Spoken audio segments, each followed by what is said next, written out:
Existe un símbolo que, con solo 2 trazos, ha definido imperios, ha dividido naciones y ha dado forma a la civilización occidental durante 2 milenios.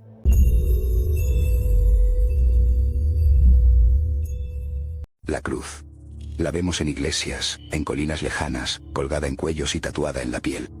Pero más allá del icono de fe, la cruz fue, en su origen, un brutal instrumento de ejecución estatal, diseñado para infligir el máximo dolor y la máxima humillación pública.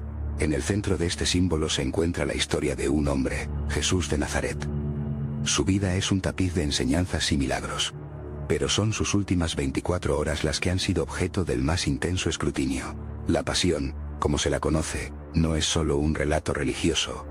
Es un drama humano, un thriller político y un misterio forense que la historia y la arqueología han intentado resolver pieza por pieza. Hoy, vamos a despojarnos por un momento de la fe y el dogma.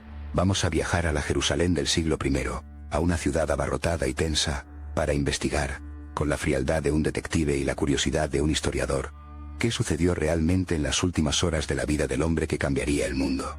¿Qué nos dicen los hechos, las pruebas y los registros sobre la conspiración, el juicio y la ejecución más famosa de la historia? La mecha se enciende en la oscuridad de la noche. Contrario a la creencia popular, la orden de arresto contra Jesús no proviene de la autoridad romana. Son los suyos, el Sanedrín, el alto consejo judío, quienes dan el primer paso. Espatá a ellos, este predicador de Galilea, es un elemento desestabilizador, un agitador cuyas palabras sobre un nuevo reino amenazan el frágil equilibrio de poder que mantienen con Roma. Lo capturan, pero se enfrentan a un problema de jurisdicción. La ley judía no les permite ejecutar a nadie. Para la pena capital, necesitan el sello del águila romana. Así, en las frías horas previas al amanecer, Jesús es arrastrado ante la única autoridad que puede condenarlo a muerte, el poder imperial de Roma, representado por un hombre llamado Poncio Pilatos. Pilatos no es un teólogo, es un administrador, un pretor.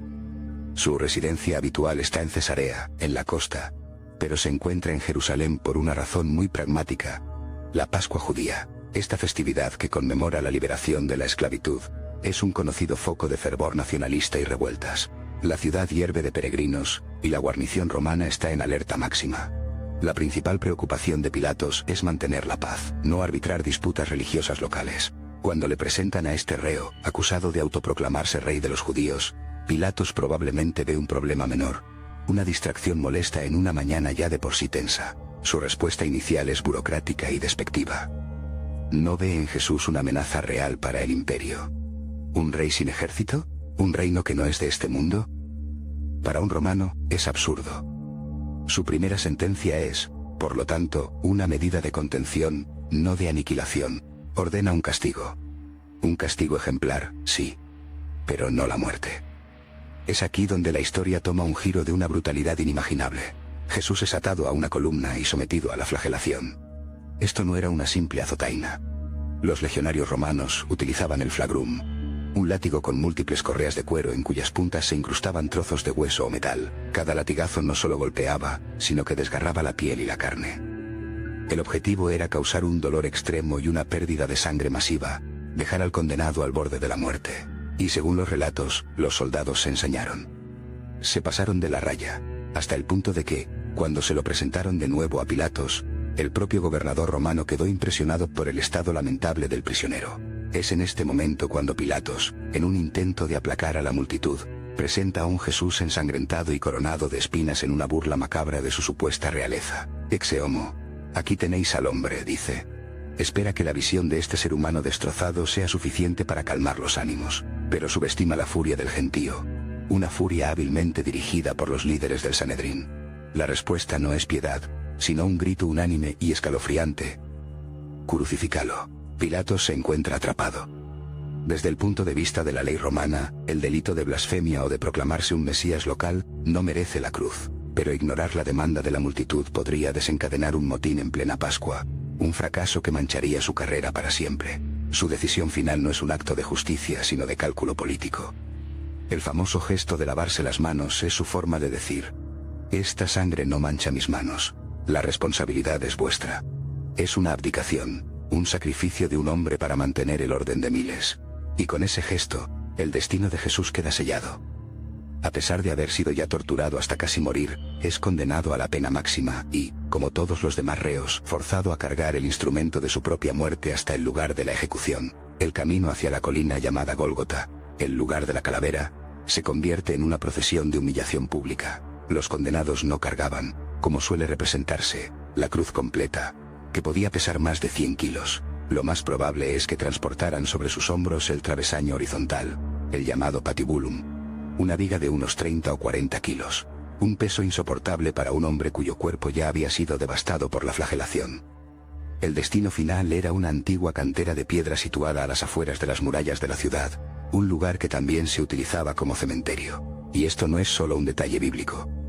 Las excavaciones arqueológicas realizadas bajo la actual iglesia del Santo Sepulcro han confirmado, sin lugar a dudas, que en el siglo I esa zona era, efectivamente, una cantera abandonada fuera de los límites de Jerusalén. La historia y la arqueología, una vez más, se dan la mano. La crucifixión no era un evento aislado. A menudo se realizaba en masa. Los evangelios mencionan que Jesús fue crucificado entre dos ladrones. Pero es probable que hubiera más condenados ese día. Era un espectáculo público, una advertencia brutal del poder de Roma. Pero, ¿cómo era realmente? ¿Cómo se mataba a un hombre en una cruz? Durante siglos, nuestra imaginación ha sido moldeada por el arte renacentista. Un clavo en cada palma de la mano y uno atravesando ambos pies. La realidad, según la ciencia forense y los hallazgos arqueológicos, era aún más cruel y, sobre todo, más calculada. Los clavos no se insertaban en las palmas. La carne y los músculos de la mano se rasgarían bajo el peso del cuerpo. En su lugar se clavaban en las muñecas, en el espacio entre los huesos del radio y el cúbito. Un lugar que aseguraba un anclaje firme y que, además, tenía la capacidad de dañar el nervio mediano, provocando oleadas de dolor paralizante en todo el brazo. Pero el verdadero horror de la crucifixión no estaba en el dolor de los clavos, sino en la lenta y agónica forma de morir. La causa principal de la muerte en la cruz no era la pérdida de sangre, sino la asfixia. Una vez colgado, el peso del cuerpo tiraba del torso hacia abajo, comprimiendo la caja torácica e impidiendo la exhalación. Para poder respirar, el condenado tenía que hacer un esfuerzo sobrehumano, empujarse hacia arriba usando como apoyo sus pies clavados a la madera. Cada bocanada de aire requería un movimiento que enviaba un dolor insoportable desde los pies y las muñecas a través de todo el cuerpo. Era una elección terrible y constante, el dolor agónico de empujarse para respirar, o el alivio de dejarse caer hacia una asfixia lenta y segura. Este ciclo podía durar horas, a veces incluso días. Para acelerar el proceso, los legionarios romanos tenían un método expeditivo, exploragurifragium, la rotura de las piernas. Con una maza de hierro, destrozaban las tibias de los condenados.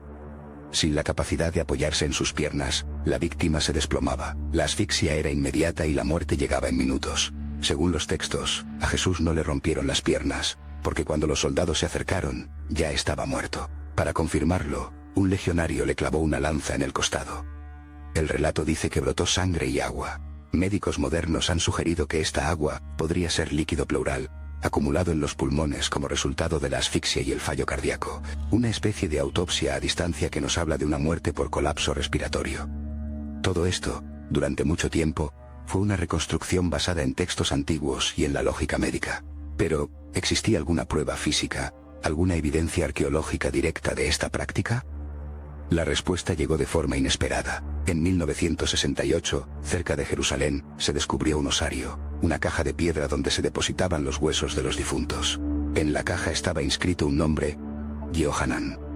Dentro, entre los restos, los arqueólogos encontraron un hueso del talón, el calcáneo, que tenía algo extraordinario. Un clavo de hierro de casi 18 centímetros todavía lo atravesaba, doblado en la punta. El hallazgo fue revolucionario. Yehohanan fue un hombre judío, contemporáneo de Jesús, crucificado por los romanos en el siglo I. El clavo, al ser martillado, debió de golpear un nudo en la madera de la cruz, doblándose de tal manera que fue imposible extraerlo cuando bajaron el cuerpo. Tuvieron que enterrarlo con el clavo aún incrustado en su hueso. Este único resto óseo nos ofreció una visión sin precedentes. Nos demostró que, al menos en este caso, el clavo no se había introducido por el empeine, sino de forma transversal, a través del talón. Probablemente las piernas del condenado se colocaban a ambos lados del poste vertical, y un largo clavo atravesaba cada talón para fijarlo a la madera. Imaginen el dolor. El clavo destrozando los nervios del talón, y luego tener que usar ese mismo punto de anclaje para empujar todo el peso de tu cuerpo, una y otra vez, solo para poder tomar un respiro. Gracias a Yehohanan, la crucifixión dejó de ser una imagen piadosa para convertirse en una realidad forense, documentada y terriblemente precisa. La muerte en la cruz, por tanto, es un hecho histórico plausible y detallado. Pero aquí es donde el camino de la historia se bifurca y se adentra en el territorio del misterio. El cuerpo de Jesús, según la tradición, fue bajado de la cruz y depositado en una tumba nueva, sellada con una gran piedra. 3 días después, cuando sus seguidoras fueron a ungir el cuerpo, encontraron la tumba vacía. Aquí es donde la arqueología y la historia guardan silencio. No hay pruebas físicas de la resurrección. Es el punto de inflexión donde la narración pasa del hecho demostrable al ámbito de la fe. Sin embargo, incluso para el historiador más escéptico, el enigma de la tumba vacía exige una explicación. Una teoría puramente racional sugiere una posibilidad muy pragmática. Las autoridades, tanto romanas como judías, tendrían un interés primordial en evitar que la tumba de un líder ejecutado se convirtiera en un santuario, un lugar de peregrinación que pudiera alimentar el mismo movimiento que acababan de intentar sofocar. No es descabellado pensar que, para evitar la creación de un mártir, el cuerpo fuera retirado discretamente y enterrado en un lugar anónimo. No sería la primera ni la última vez en la historia que el cadáver de una figura incómoda desaparece para evitar que su memoria se convierta en una bandera. Sea cual fuere la causa, la creencia en que Jesús había vencido a la muerte se extendió como la pólvora entre sus discípulos. Es importante recordar que estos primeros seguidores no se veían a sí mismos como cristianos. Eran judíos convencidos de que su Mesías, tal y como prometían las profecías, había muerto y resucitado. La transformación de este movimiento mesiánico judío en una nueva religión mundial sería obra de un hombre que ni siquiera conoció a Jesús en vida, Saulo de Tarso, más conocido como San Pablo, un genio de la organización y la comunicación que, tras una experiencia visionaria, comprendió que el mensaje de Jesús podía trascender las fronteras del judaísmo. Fue él quien lo empaquetó, lo universalizó y lo exportó a todo el Imperio Romano, sentando las bases de lo que hoy conocemos como cristianismo. Así, al final de nuestro viaje, nos encontramos con 2 figuras que conviven en una. Por un lado, está el hombre histórico, cuya existencia es aceptada por la mayoría de los eruditos, y cuyos últimos días podemos reconstruir con una precisión escalofriante, desde la intriga política de su juicio hasta la brutal biomecánica de su ejecución. Y por otro, emerge la figura de la fe, el Cristo resucitado, que nace del silencio de una tumba vacía, y cuya historia ha dado forma a nuestra moral, nuestro arte, nuestro calendario y nuestra concepción del mundo. Independientemente de nuestras creencias personales, es fascinante descubrir el núcleo histórico que se esconde detrás del mito que ha definido nuestra cultura. Analizarlo no debilita su poder, sino que lo humaniza, lo ancla en la tierra, y nos recuerda que las grandes historias que mueven a la humanidad a menudo comienzan con eventos muy reales, con el miedo, el dolor y las decisiones de hombres y mujeres de carne y hueso. El hombre murió en la cruz. Eso es una probabilidad histórica. Lo que nació del misterio de su tumba, eso es lo que, para bien o para mal, cambió el mundo para siempre.